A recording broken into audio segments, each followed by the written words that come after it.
with the educated opinion on topics of all varieties. Yo, it's your boy Bubba, and you are listening to Bubba's Banter. Yo, what's good, y'all? It's your motherfucking boy. I ain't gotta say no names, right? But I am anyways. It's your boy Bubba, and you are listening to Bubba's Banter. I'm sorry, y'all. I don't want to be too animated today. Again, my allergies has been kicking my ass. I went to the doctors last Tuesday. They gave me some Flonase. They gave me some Sudafed. And then, I guess like my asthma has been acting up too. It came back. Oh, you never really get rid of asthma. You just kind of like outgrow it to a degree, but you never get rid of it. So it got me an inhaler. The summer has been kicking my ass. It's just summer allergies. Like, I haven't had summer allergies like this in like forever. Like, I've always been cool, but whatever, I'm dealing with it. But y'all know what it is. I hope you guys are living well, feeling well. I'm doing great. I just want to say thank you for liking, sharing, subscribing to my show. I really want to start saying that a lot more often. I say it at the end of the show, but I want to say it throughout a lot because you guys really do like support me. Like, I'm not like some Joe Rogan or some like The Reed or Amanda Seals, or, you know, those are my favorite podcasters. I just want to put those out there. But you know, I really do appreciate the support. Like, it feels good when people like tag my, you know, my post or my page, you know, into like, you know, those posts on Facebook when they're like, oh, what podcasters are you listening to? And like my friends be tagging my page and shit. And so it's like dope to see the support that I actually do get. So I just want to say thank you guys. I really do appreciate it. So you know where to follow me at, which is Bubba's Banter Podcast. Also Bubba's Banter Facebook page. I really like using that a lot. You can follow my personal social, which is The Real Doc J. I'm about to be making a TikTok page today for my podcast. Today. I'm gonna do it today. Yeah. And you guys know what I'm about to say. You know, you need to go get them bearskin underwear. Go get them now. Go get them now. Go get them now. Go get them now. They just dropped a backwood, Pride collection. Is really cute. I still love the R&B, leopard print that they got. I really love it. Like, I'm gonna say it again. I feel like it's like jungles in the 70s. Like, that's what it just feels like. That's the vibes I get from it. It's just, they're really cute. But yeah, they're designed with the big man in mind. So please go get those underwear. And if you want to use my promo code, which is Bubba, you will get 15% off in your order. All right. So yeah, today, I got a reoccurring guest. I actually talked about him on my last show. Cause I was going to save a question for him, but I was like, I think we're going to revisit it because I feel like the question that I answered, he'll probably go off on it more than I can. But y'all know who it is, my boy Cecil. I'm gonna go ahead and bring him in and let him speak to the people right quick. Hey everybody, I'm back. Hey, okay, doing my thing. Yeah. So before we start the show, so there was this question on my show about Black Republicans and how do you feel about them, and you came to my mind when I saw this question because I was like, I know Cecil will fucking rip this question apart. Like, I know he would. Like, it was just funny because I instantly thought about you as soon as I saw the question. And I was like, bro, I should have saved this question for him. But I feel like we'll revisit it probably later this year. Because, you know, election season is about to probably start this year, next year. Like, they're already, started. Yeah, it's already started. So, yeah, so it'll be good to, like, talk about Black Republicans and Republicans in general and just have more political conversations. But today, you know, it's Pride Month. So like I said, I want to have a very, very Pride Month episodes of just talking about gay stuff. So today we have a good episode. We're going to talk about some trending topics right now. And then later on, we're going to talk about mental health and LGBTQ folks. So, first thing we're going to talk about is Pat Robertson is dead. Yay! Hooray! Isn't that wonderful? Oh man, you know what? I'm so excited. So I never, ever, like I'm never, like, one of my biggest, for me, fear, I'm scared of death. Everyone's scared of death. That's just what it is. But I feel like for me, I never ever like to talk about dead people. Like, I don't care what they did, what they said. I don't care how evil they were on earth. I never really cared about it until this. Like, I never wanted to like speak on anybody that was there until this. And I was just like, that motherfucking person was a horrible person. Like, it's good. Like, this is a good thing. Like, he was horrible. Mm-hmm. I mean, just horrible. And I feel like, damn, like I'm a little celebratory, but then I'm like, oh, I'm kind of scared still. But I'm like, it's like, I hope his family didn't think anybody's gonna say anything good about him, because he was a horrible man. He was a horrible man. I mean, I think I learned a while ago to not be so beholden to the social thing of not being glad when bad people die. Yeah, you know what I'm saying. I'm thrilled when bad people can no longer wreak havoc on the rest of us, and you dead and you in hell or wherever it is that you believe. But no, I mean, this dude said that we caused 9/11. Okay. Yeah. Gay people. Well, it wasn't just us. It was like, I think if you have abortions too or something like that. Yeah. We collectively, caused 9/11. Like, it was just, and he just kept saying things. I think he said something about, isn't today the anniversary of the the Pulse nightclub shooting in Orlando. Oh yeah, I think today is the anniversary of that, and I want to say he said something about that. I'm not quite. I have to kind of go back and look, but he was full of shit. I'm glad he's dead. I know every time one of them dies, 3 more are born. But, I was about to say, because he probably got some grandchildren in there getting ready to make a new 700 club. Yeah, I hope he got some gay grandchildren, to be honest with you. Exactly. Really, really gay. Exactly. He has some weird things to say about trans people, and then before he died, he was kind of in support of trans people. Like, he was all over the place. Yeah. He was crazy. I feel like he was really mentally deranged, almost like to a certain point where I feel like he probably had like dementia. Like, it was like, something was wrong with him. Something was wrong with that man. Like, I remember when I was younger, and my great grandma used to watch that show, and I'm like, Grandma, what are you talking about? She's like, he crazy. I don't know why I'm watching this. He crazy. My great grandma, he just a crazy man. I don't know why I'm watching this. I think the other program that was on, I was watching, I just, dozed off and here. Like, my grandma. I think the craziest thing I ever heard him say was, he said something about gay people in California, probably San Francisco, would wear rings on their fingers that would prick other people so that it would give them AIDS. Oh my God. And people really believe that shit too. And listen, and they fell right for it.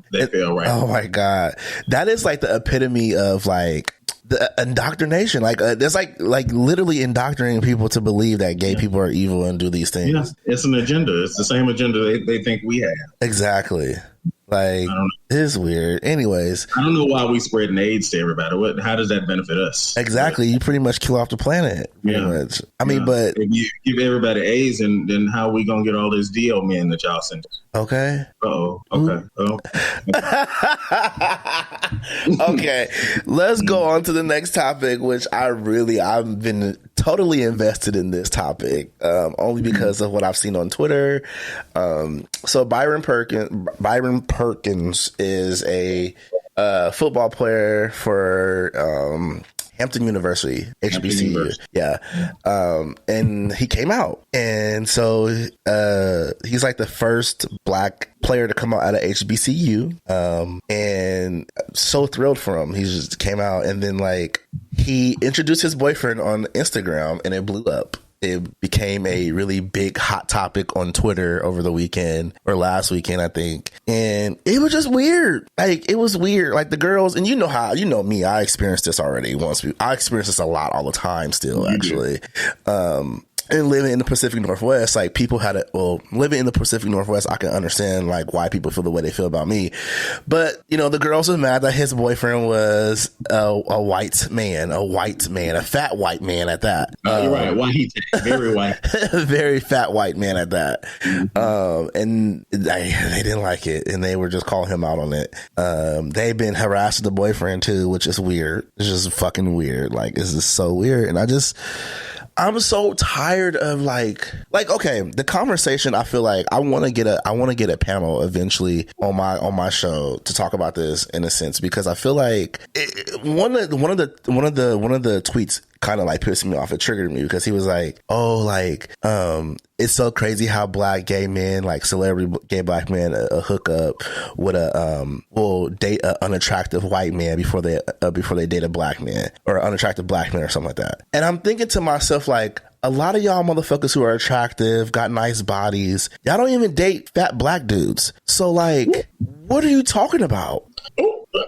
Okay, listen. Like, first of all, talking about us having titties and all this, but you mad at him for liking a fat white dude? It's first of all, the white dude is fine. Okay, he cute. I think he's cute. He's cute. He is. He looked better than the boy to me. Exactly. I would go for him before the boy. Like, I'm just keep it real. That's just me. I mean, Byron cute, but he not cuter than his boyfriend. I think his boyfriend's hot. Like, I mean, Byron ain't really even that. He ain't that cute to me. But that's just me. You know, it's a personal thing. The white boy, he's a player. He's kind of hot. Yeah. Are you surprised by the backlash? No, it happens all the time. Yeah, that's the thing. I'm just not. And until you told me about it, I really wasn't paying attention. I totally forgot about this boy, to be honest. But I'm not surprised that even though straight black people, particularly straight black women, tend to be the most homophobic of us, they are still doing their best to try to gatekeep what we put out to the world. Yeah, like I don't care who I'm dating. You really shouldn't have an opinion on that to be completely enough to go all the way to Twitter on who it is that I'm dating, because you already mad that I'm gay. Yeah, and that I'm out. Yeah. See, it seems to me like you get a lot of this from straight people. They're more mad that you're out about it than they are that you're actually gay. Yeah. And then they want to gatekeep what you do with you being out. Yeah. And to be honest with you, I think I've told you this before. I try not to even use the term coming out anymore. Yeah. I like inviting you in, because when I quote unquote came out, I let people into my life that I didn't have to. You know what I'm saying? And that's what this boy is doing. He's letting people into who he is, and he's, you know, I'm sure it took him a lot of thought, took him a lot of care, took him a lot of you know, he had to think about that. All right. And he came out to these people knowing that they already weren't going to like him. All right. And now he's done this knowing that they weren't. Now, he ain't stupid. He know that, you know, you going to run around here with this white bear. They're not going to like that. All right. They're not like it. So... I think people really don't understand. Like, people look at the surface too fucking much.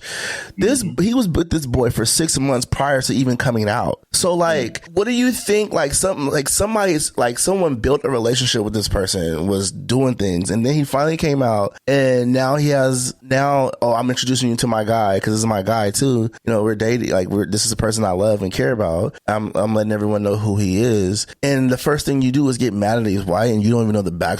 Like, they actually might be in love. They might be like, I know that probably doesn't matter to most people, but like at the same time, it's just like, stop looking at the surface and dig a little deeper, because I'm telling you, the story is always there. And so I wish people would really do that more. But a lot of it, I do feel like it's an internal issue. Like, it's such an internal issue when people comment on my little whole page or whatever, and they comment, oh, do you like black dudes, or do you fuck black dudes? Like, it frustrates me.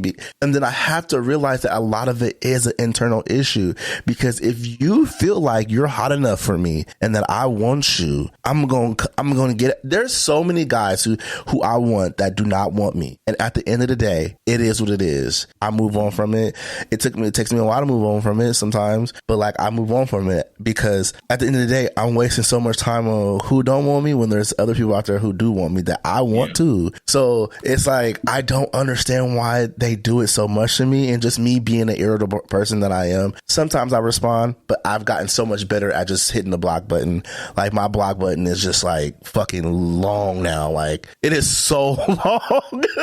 I'm like, Twitter is eventually going to cut me off from blocks, because I block so many people who do that, because I just think it's so corny. I had to cut my fucking DMs off because of that, because I got so many people messaging me about, like, oh, making content with black dudes and this and that. And I'm like, well, the black dudes that I do hook up with don't want to make content. They don't feel comfortable doing that. So am I supposed to say, hey, let me do blah, blah, blah, blah, blah? Like, like, no, it don't work that and way. they're not offering themselves either. Like they'll complain, how come you're not doing whatever with black dudes? But I don't see them being like, hey, why don't you do whatever with me? Exactly. They don't say that. Exactly. But I think it's because of the rejection piece too, where they're scared like, oh, he's going to reject me. Because I've had some people, when I rejected them, they get very fucking vicious. Like, I'm talking about cuss me out and like, oh man, like, bro, tell me they going to beat my ass when they see me and shit. Oh, yes. Yes. Yes. I had a dude on Grindr tell me he was going to beat my ass when he saw me. And I said, what? You gonna beat my ass? Like, you don't know. You see the smile on my face? You don't know. Like, I like to fight, bitch.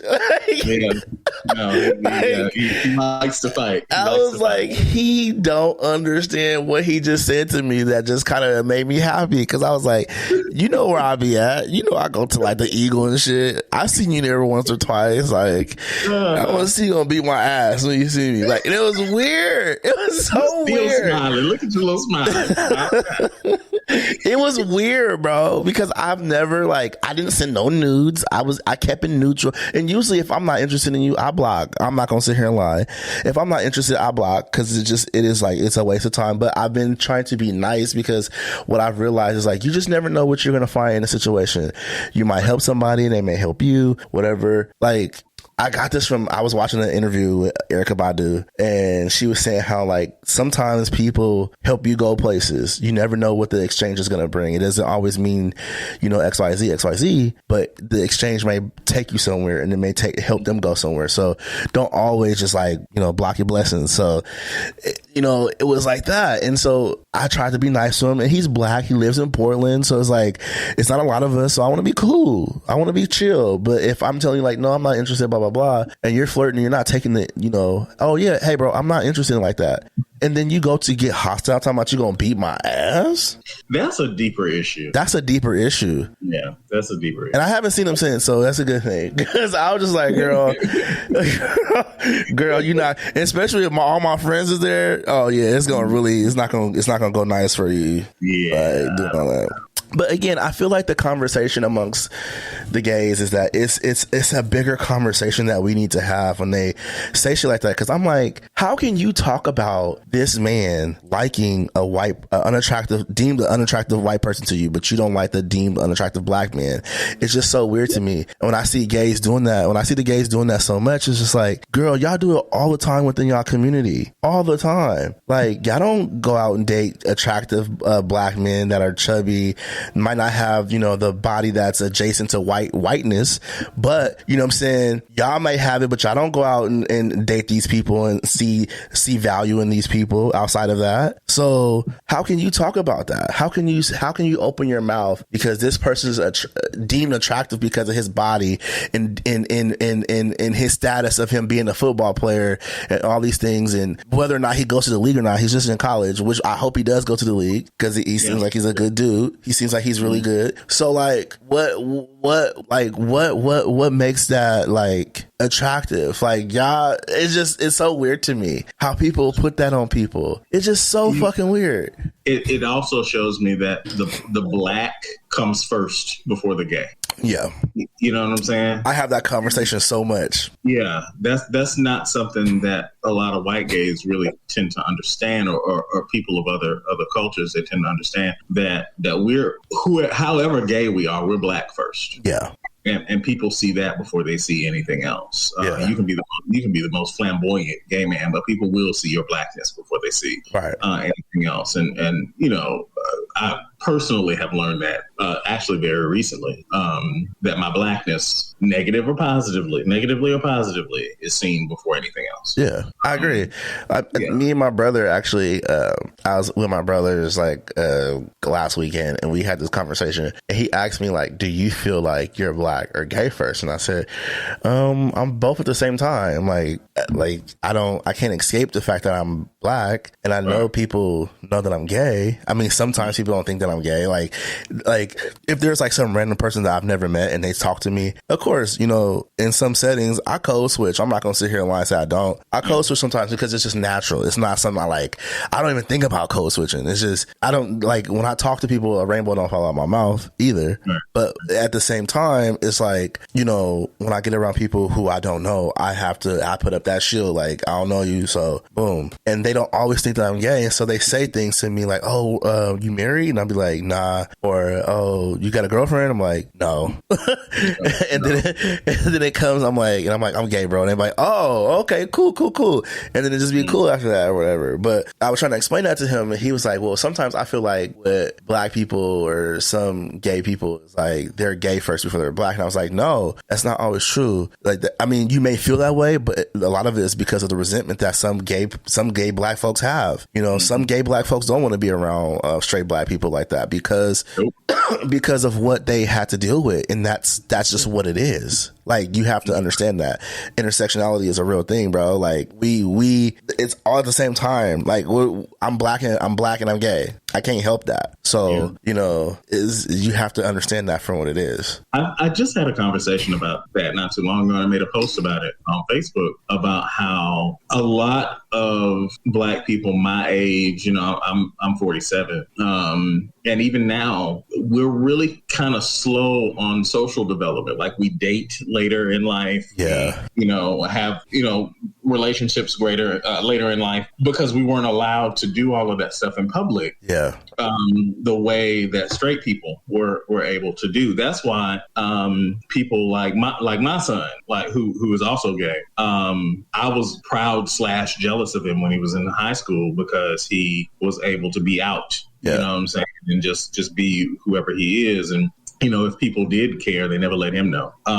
But, you know, it's so difficult to go through the process of, hey, I like this person, I want to go and see what's up with them. If you're heterosexual, you know what I'm saying? It's hard enough to do that then, but it's really hard when you're like sixth grade, like I was, and you got a crush on the little chubby boy. Yeah. You know, the little chubby dark skinned boy with the flat top fade. Yeah.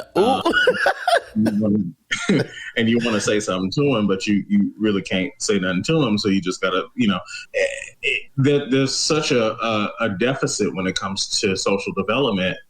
When it comes to us, a lot of times we will burst out of the closet aggressively. Yeah, you know what I'm saying? Like, you gonna know that you didn't have me hold this and repress this for so long. So now that I'm here, bitch, I'm here. Right. I'm queer. Right. Get used to it. Get used to it. Yeah.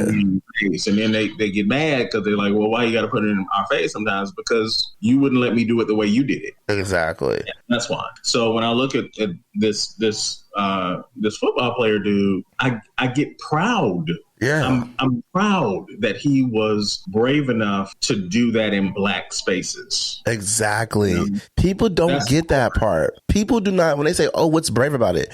You don't understand what it feels like as a gay person to put yourself out there, to come out in a space that is predominantly black and straight. Yeah. Like, I mean, being a black gay man in barbershops when these people didn't know that I was gay, and I would keep my mouth shut and listen to the conversation they would have and talk and how homophobic they were and say shit that they would say about gay people. Like, and my brother knew that I was gay, but he wouldn't say nothing. He would be quiet because he's like, you know, just he know I want to say something. And I'm just sitting there like, okay, because you work here, I'm not gonna say shit. I'm gonna just keep my mouth shut. Like, but like, there's been times where like in that atmosphere, I'm just like, y'all don't understand. Like, that shit is so hectic. Like, it's one thing to have an opinion, fine, you know, but these opinions were like very like violent opinions about things that just was like, bro, really? Like, this is how you really feel? Like, I remember one time I walked in the shop and I was sitting in the chair and this dude came in there and he was more he was kind of like, he was gay. He was gay. He was flamboyant, let's say that. But he wasn't like he wasn't like very, I don't want to say this word because I feel like it's fucked up, but he wasn't like cartoonish, like flamboyant. Like, he wasn't loud. He was flamboyant, but he was chill, cool, minding his business, like cool as fuck. He had like a couple piercings in his ears. And so he was sitting to wait for a haircut. And so he kept getting passed by, and I know he got passed by like 3 times by people. I know he did. And so the dude, it was like, hey, you looking to get your haircut now? He was like, yeah. So he sat down in the dude's chair, and I'm watching the dude. He's watching him. He's looking at him and shit. So he's cutting the dude here. He asking what he wanted. He was like, yeah, I just want a low fade, blah, blah, blah, taper. This is that. So he gets the fade and the taper, and while he's cutting the dude's hair, he goes, he was like, why you got so many piercings in your ear? Like, and I want to look like, bitch, why you fat? Like, why your stomach hanging over your belt? Like, I want to, like, oh my God, Cecil, I want to go in. Like, bitch, why you fat? Like, why your shoes leaning? Like, I wanted to say so much fucked up shit to this man. And I just kept my mouth shut because it was just like, it was so annoying to see somebody picking on someone who is just trying to get a haircut. If you're doing a service for somebody, do a service for them. Like, that's it. Do your best service. Give your best service after this was a straight man too. Like, that's what you're supposed to do, bro. That's what your haircut, black hair. You're supposed to, when you cut a black man's hair, no matter if they gay, straight, bisexual, trans, whatever it is, you're supposed to make them walking out there feeling like the man. Right. Or whatever they are. I don't care what they are. You're supposed to make them walk out feeling good. It has nothing to do with their sexuality or gender orientation or their gender or their sexual orientation. Like, it's just weird to me when people do that. Fucking weird. Well, it's remnants of like the 80s and like early AIDS epidemic where, you know, a lot of barbers were, I remember this when I was a kid. I remember having this conversation or overhearing this conversation at the barbershop my dad would take me to. Like, they would be afraid of gay people coming in because what if they cut a pimple or, you know, cut them in some way and they bleed? Yeah. And now you gonna get AIDS. Yeah. Too. And there's some carryover from that. It's. I mean, I live in Atlanta, so you'd be hard pressed to find a homophobic barber these days because you won't get no business. Yeah. If you were homophobic, you better shut the fuck up. Yeah. But there's still this weird stigma that you're gonna catch something, and maybe not AIDS, but you might catch gay, or you might end up wanting to get your dick sucked. Ain't nothing wrong with that. which is more contagious than AIDS. Okay. With these straight men out here, like, you know, they love to convince themselves that I'm just getting my dick sucked. It's not, you know, it's not anything. It's weird that there is this just really, really strange rule set that Black people tend to carry depending on the situation. So the boy's gay, y'all don't like that. Okay. Now you mad about who he's dating. Like, right. I thought you were mad that he was gay. Right. Now you want to be like, well, if you're going to be gay, you need to at least, what do you mean? Like, why are you putting these conditions? I thought you didn't. Anyway. Yeah. It's too much. Too much. All right, y'all. So we're going to go right into the banter segment. I don't even want to call it the banter segment, but it's going to be a segment where I'm going to talk to Cecil about some stuff with mental health and LGBTQ people. So I need to blow my nose first. Let me. Because of the allergy. Yeah, it's because of the allergies. Like, oh, I hate it. I hate it. Wait a minute. Did the people see that you've been working out? Because I see you've been in the gym. Yeah, I've been in the gym heavy, like heavy. Yeah, I'm big as fuck now. Like, yeah, I'm big as fuck now. Oh, I gotta start cutting though, but I'm big as hell now. I've been putting on a lot of muscle. You know, somebody like that. That's true. That's true. I've been thinking about it too, because like my I was talking to my therapist about like my body dysmorphia and shit, and he was like, or not body dysmorphia. I need to stop saying that because I got body imagery issues.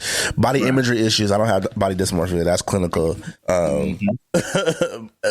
I told you about that too. Yeah. My therapist told me too, and I told him about it. I told him, you told me about it. He was like, "Yeah, you shouldn't say that because you can get in big trouble. Number one, because someone is literally dealing with that clinically and has to see people like for that. So you just have body imagery issues, and that's fine too. Two different things." And I was like, yeah. But yeah, I've told him how like I want to like cut. He was like, "Why you want to cut?" And I was like, he's like, "I thought you want to be beefy." And I was like, "I do." He's like, "Well, why you want to get small again? Like, he's like, you need to like master that in your mind, like what you want. Like, he's like, you're so indecisive. Like, it's one thing if I heard you say, I want to be healthy, I want to cut a little fat off, I want to do this. Like, it's the way you word things that's making me realize that you're actually just like making yourself feel like you're unattractive or you're having the issue. So, but yeah, because you did say I need to cut. No, you don't. Yeah, you don't. Yeah. Now, if you want to, for aesthetic reasons, that's fine. Yeah, you don't need. Yeah. You cute, okay? You cute. Thank you. You cute. And shut up. All right. So my first thing that I wanted to ask to you is, why do you think, hold on, I gotta look at my notes. Come on, notes. Why is LGBTQ therapy services important to the community? Why is it important? Well, for one reason, let me kind of go back to something I said just a little while ago. Gay people don't have a lot of times the same leverage to be able to develop socially and emotionally that straight people often have. Yeah. I can point directly to young kids that have recently come out.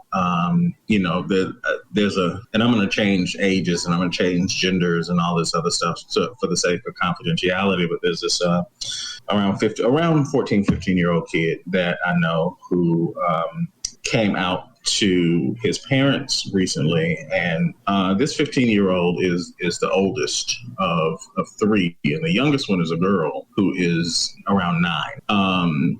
She has a boyfriend, right? Which I just hate. I just think that's stupid. You're 9. Why are you being taught that this is the role that you're supposed to play? I really can't stand it. But because where they live, being gay is a sin, and it's all of these things. The directive was, okay, well, you can't bring a boy into this house. You're not supposed to. I really don't advise you to start dating or anything right now. And I'm thinking to myself, okay, but your sister is 9. Yeah. And she got a boyfriend, and you are not allowed to date or bring anybody in this, because what the sister is doing is following traditional gender roles. Yeah. So because there is, that dichotomy, mental health services that are directed specifically to the LGBT community are so important, because a lot of times we're all that they have. Yeah. There's something called the Therapeutic Alliance that is really kind of formed between a therapist and a client, maybe the first 3 or 3 to 5 sessions or whatever, where you really know it's a fit. You know what I'm saying? And with my clients who present on any of those spectrums, I have a pretty good alliance, because I tend to be the only person that they can speak to other than their peers, and sometimes not even their peers, about it. Even when you have parents who, because I have some really, really good parents of my clients who try their best. They try everything they can. They're willing to listen. They're willing to learn. They read. They communicate. They do all of this other stuff. But there still isn't a level of comfortability between the client and their parents all the time. Yeah. To be able to say whatever it is that they want to say. I've heard and I've read, you kind of talk about how with your mama, you can really pretty much say, whatever. Now, yeah. She joke with you. She love to talk about them fat white dudes you date. It's so cute. It's so cute to see that. But I know that a lot of times parents, and maybe even your mom, had to come to that level. Yeah, she did. She had to get there, and a lot of times therapy can really kind of facilitate that relationship. And I don't know, there's just so many things depending on the environment that proper mental health with a therapist that you have a good rapport with. And has that therapeutic alliance with, someone who really gives you that unconditional positive regard, you can really benefit from a lot of those things. So yeah, just LGBTQ mental health care is really important. So I was reading an article yesterday about therapy for LGBTQ people, and I was reading that it said LGBTQ people are 2.5 times more likely than their heterosexual counterparts to deal with like anxiety, substance abuse, what was the other one? I know it was substance abuse and anxiety. Depression too. Yeah, and depression. Yeah, that was the one. What mental health concerns do LGBTQ people have outside of that? Like, you know, what are the major ones? I mean, I think I just named the major ones though. You did. I think I did. Yeah, I mean, to include, you know, suicidality, suicidal ideations, stuff like that. There are some real issues regarding self-esteem, issues regarding self-efficacy, issues regarding, you know, abandonment, attachment. Attachment is a big one that can lead to, you know, the anxiety and the depression and, you know, all of that other stuff. Like, I don't want to paint the picture that everybody in the community, when they come out, if they're you know, of a certain age, that they're having all of these issues, because that's not true. Black people are not a monolith. Gay people are not a monolith. Gay families are not monoliths. So there are a lot of people who are supportive. And, you know, I have clients who the parents brought them to me because they know that they can't, you know, necessarily relate to, you know, who the kid is and how the kid is and all this, that, and the other. And that's why I say I have some really, really good parents sometimes. Sometimes I don't.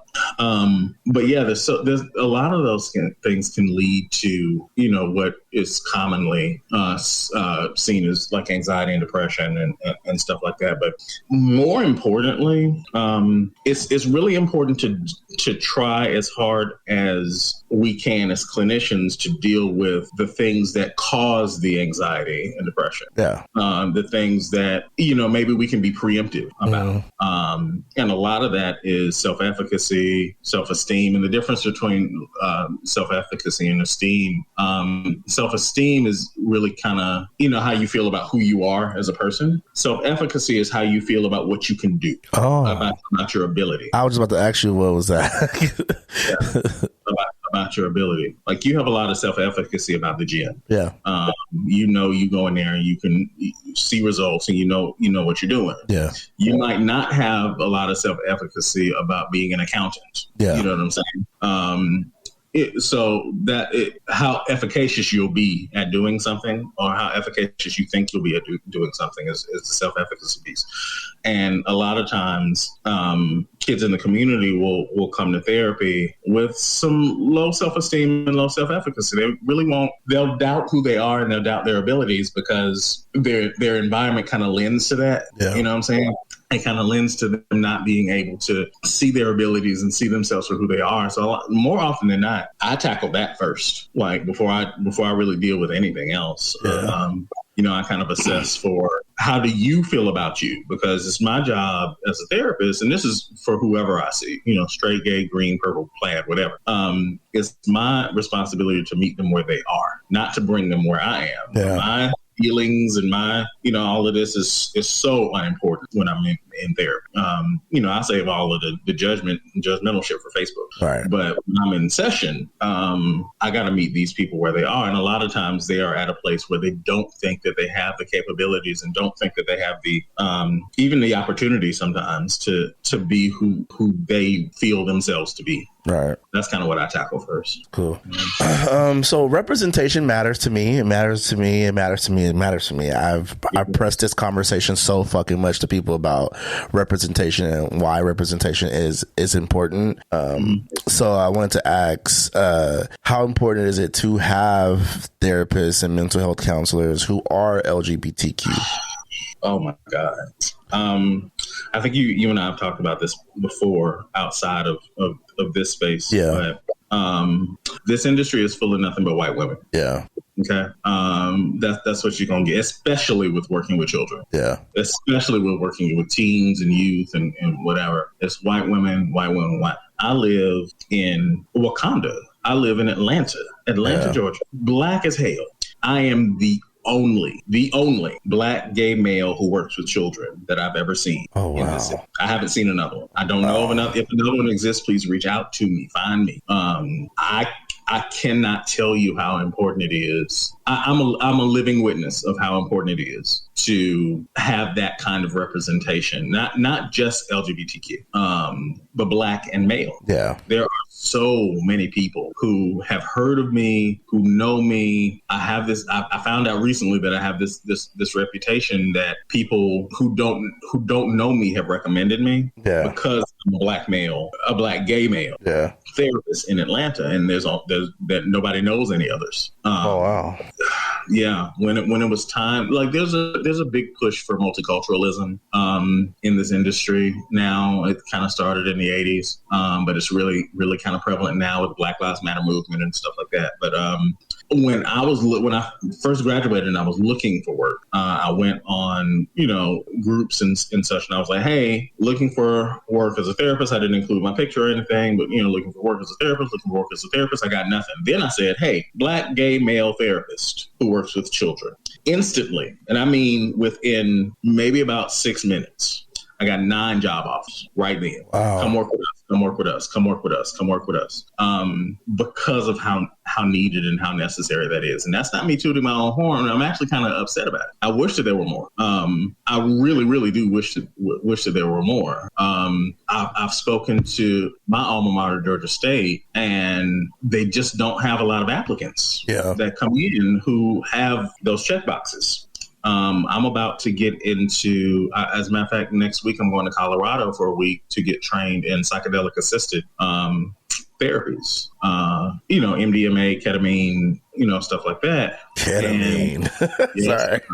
Yes, sir. I'll save that for something else. Yeah, we'll talk about that later. So, I'm going to learn how to do therapy, alongside the administration of those drugs. Yeah. And ain't nobody that look like me. Wow. There's a few. Don't get me wrong. There's always a few. All right. But there's nobody. There's nobody, and I hate it. I like it because I get clients, but I hate it because I shouldn't be the only one, especially in a city like this. Right. So yeah, that representation is intensely important. I can't speak to it enough. Yeah. So before we end the show, I do want to ask this question: Is there anything that you can think of that could be helpful for LGBTQ the people? Let's just say the people, because I'm gonna keep butchering that word. The people to get better resources for therapy and stuff like that. Yeah.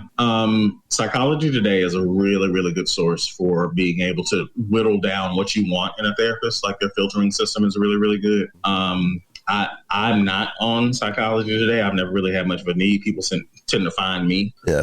So I don't really have to put myself out there like that. I think I'm going to start pretty soon though, because I want to go independent. But there are also alliances and groups, and I don't know about, because I know this podcast is going to go to someone who's in a small town. Yeah, you know what I'm saying? Who doesn't really have access to whatever. Places like BetterHelp, places like the online therapeutic services also have some really good filtering systems, so you can really find somebody who's specifically tailored to working with LGBTQ people. I'm gonna say this, and I'm going to mean it. Be careful about allies. Allies, yeah. Not everybody who says that they're an ally is an ally. Right.